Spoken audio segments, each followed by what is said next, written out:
How's it going, everybody? This is BeatTheBush. Today, I'm going to talk about myself. Now, I don't normally do this, and I don't really like talking about myself all that much, but in the comment section, a lot of you have asked me certain things about myself, and I've condensed it to a few questions. First of all, some of you have asked me, where does the name BeatTheBush come from? Well, when you start a brand new channel and you have 0 subscribers and no experience at doing anything and no idea what subject it's even going to be, I started this channel thinking, oh, I'm going to make some do-it-yourself channel, make some whatever cooking videos. I was just going to upload whatever I want. Now that it's transformed into a finance channel, I might have done better if I named my channel something finance or something. But now this is the name I have stuck with, and this is the name that I've got. My initial thinking with Beat the Bush was, well, it was a saying for not getting to the point. But I got corrected. It's actually beat around the bush, or beat around the bushes, where it means you're not getting to the point. So I accidentally used this incorrectly, and it became my channel name. Beat around the bushes means not getting around to the point, and beat the bush, you can kind of say, okay, I'm shortening it, and it means getting to the point instead. Now, I do understand if you go on Urban Dictionary and you look up Beat the Bush, it might mean something gross instead. It's not that. I totally have no intention of that.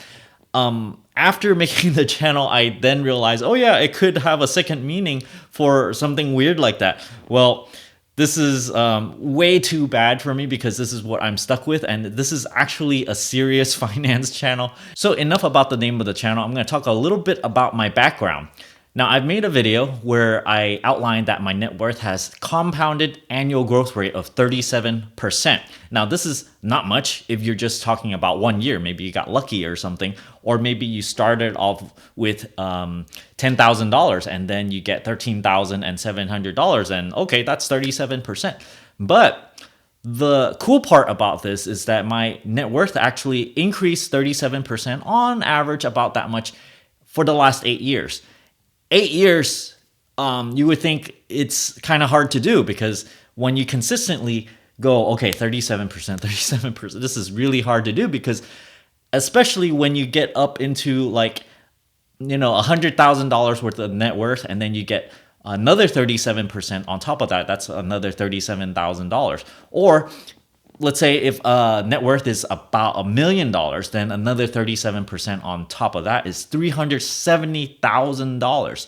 Now, I'm not actually saying what my net worth is, but I just want to kind of prove that whatever I'm doing is working. That's why I'm showing that number rather than my actual net worth number. Now, I came from a pretty low income family, and all the net worth that I'm making right now, none of it was given to me. So I've made every dollar of my net worth. Because my family was pretty low income, when I went off to college, I qualified for some scholarships, but it didn't really pay for everything. I still have to pay some money to get my bachelor's degree. I went to UCLA for my bachelor's degree in engineering, in electrical engineering, of course. I also got a master's degree at UCLA in digital signal processing, so yet another electrical engineering type major. Now, I owed a whole bunch of money for my bachelor's degree, and I work every summer. So then I accumulated a bunch of cash. And then by the time I went to my master's degree, I'm like, oh, okay, I have, a little bit of leeway. So I'm just going to pay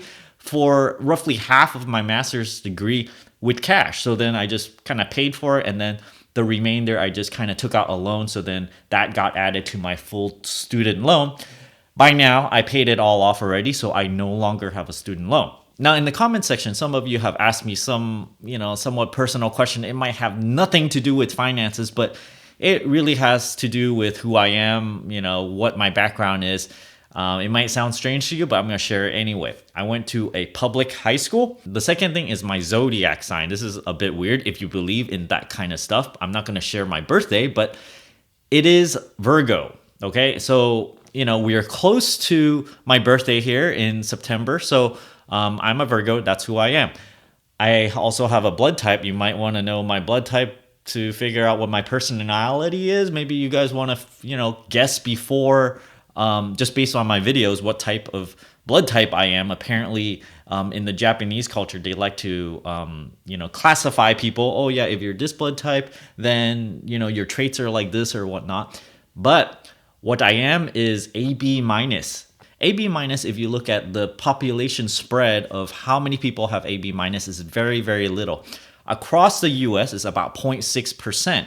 Across Asian people, I believe it's even less. It's like 0.3% or something. Don't quote me on that one, but yeah, so okay, I get to feel a little bit special. What I can do with this blood type is that I can go donate plasma and it would be pretty universally accepted with other blood types. However, whenever I go donate my blood, the people that can receive my blood is basically only the people that have my blood type, which is really rare.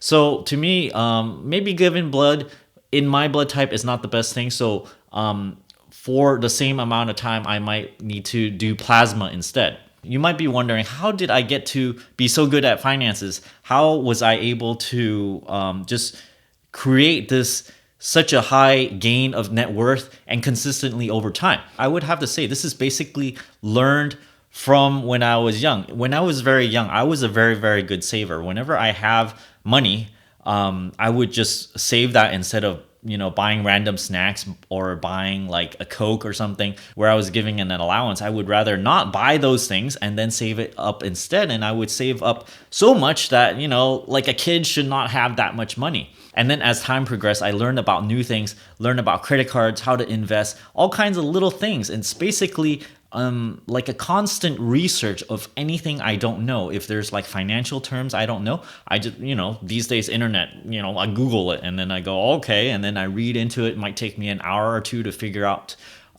what something is. And I've done trial and error with trading and things like that, with options. So basically I owe all this financial knowledge to just constant learning. And, anything that you don't understand, you look up, you learn, you absorb it, practice it. I have a certain expenditure that I have to spend every single year.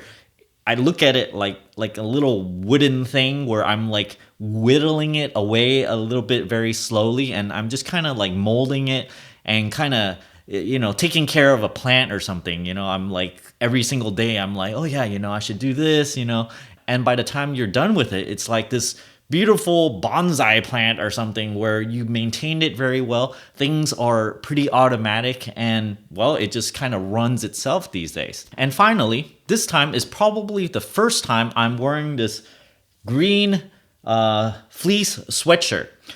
By the way, you might be interested to know that I bought this from Sears for $2.18 today. I just got this fleece shirt. It's brand new. It's today. I feel like it's very, very comfortable. Like in it, it may not be the best color for you, but I kind of really like this color myself. I mean, now I get to look like a peapod and I don't really mind. I kind of like this dual tone color and such. This goes to show that if you just wait around, wait for sales or whatnot, you can get really, really good deals without going to a thrift shop and spending $10. I bet if you go to a thrift shop or, some used clothing store, and if you try to buy a fleece thing like this, it might cost you $10, not $2.18, which is, this is brand new. I got it for $2.18. So enough about me. Don't forget to give me a like on this video and comment down below. Let me know other things that you want to know about me, and I'll jot it down and put it in the next Who is Beat the Bush video.